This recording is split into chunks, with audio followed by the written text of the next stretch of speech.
Hi everyone, welcome back to my channel. Please subscribe to Children's Books Read Aloud. The Bear's Winter House by John Yeoman and Quentin Blake. One chilly day at the very end of summer, the hen found the squirrel, the hedgehog and the pig peeping at something through the bushes. "What are you looking at?" she asked them. "We're looking at the bear," said the hedgehog. "He's behaving in a very strange way," said the squirrel. "Climb on my back and have a look," said the pig. So the hen fluttered up onto the pig's back, and there through the bushes she could see the bear running off into the woods and returning with armfuls of large branches and logs. "But that isn't all," said the squirrel. And it wasn't, for then the hen saw the bear scrape up some soft moss from the ground and put it in a neat pile. Dying to know what was happening, they all moved forward, but the bear did not notice them because he was so busy picking up his logs and banging them into the ground. Said the hedgehog. "What are you doing, bear?" But the bear only hummed to himself and began to weave some branches between the big logs. "What are you doing, bear?" grunted the pig loudly. The bear noticed them and said, "Every winter when I'm supposed to be asleep, I lie awake shivering. But this winter will be different. Look at this piece of paper." The animals crowded round the paper and the bear told them that it was a plan for a winter house. "I am building it with good strong logs and branches and moss to keep out the wind," he said. "And if you help me, you can share my winter house." The other animals all laughed at this and said that the bear was silly. But the bear took no notice of them and began to fill up the cracks with moss. "We shall see who sleeps well when winter comes," he said. The days passed and winter came. The wind howled, but Bear did not mind. He lay in his cosy little winter house on a bed of nice, soft moss.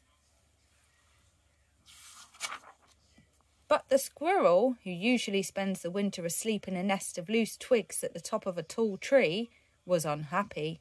The branches swayed this way and that in the wind and nearly threw the poor squirrel out of bed. And the hedgehog, who usually rolls himself up in a ball among the leaves in winter, was unhappy at the foot of the tall tree. Although he had curled himself up into a tight ball, the damp leaves would not stick to him because the gale swept them all away.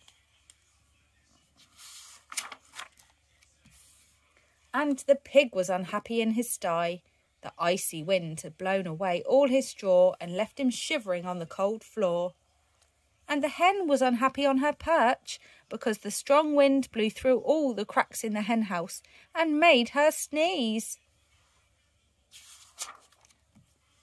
At last the four animals could stand it no longer. They all walked sadly through the wind and rain to the bear's winter house and begged him to let them in. As he was a very kind bear, he got up from his cosy bed of moss and made a small hole in the wall for them to squeeze through. He didn't even say, "I told you so." The squirrel, the pig, the hedgehog and the hen all thanked the bear and helped him to fill up the hole in the wall again. And when that was done, the bear gave them all some of his moss bed and said, "Now, let's all have a nice long winter sleep." But the other animals were too warm and happy to sleep. "Let's have a party," they cried. The bear tried to tell them that the little house was too small, but they wouldn't listen. First the pig made them play Hunt the Honeycomb. And when they had turned the place upside down looking for the honeycomb, which was in the bear's bed, the hen got them all to sing songs. The poor bear tried to sleep, but there was far too much noise. After that, the squirrel wanted to dance. The pig was so fat that he made the wall shake, and the hen kept perching on the bear's head and slipping down. But what is more, the squirrel's tail kept brushing the bear's nose, and the hedgehog would keep getting under his feet. Their little house was much too small for a party. After all that, they made the poor bear play blind man's buff all through October and November and December and January and February.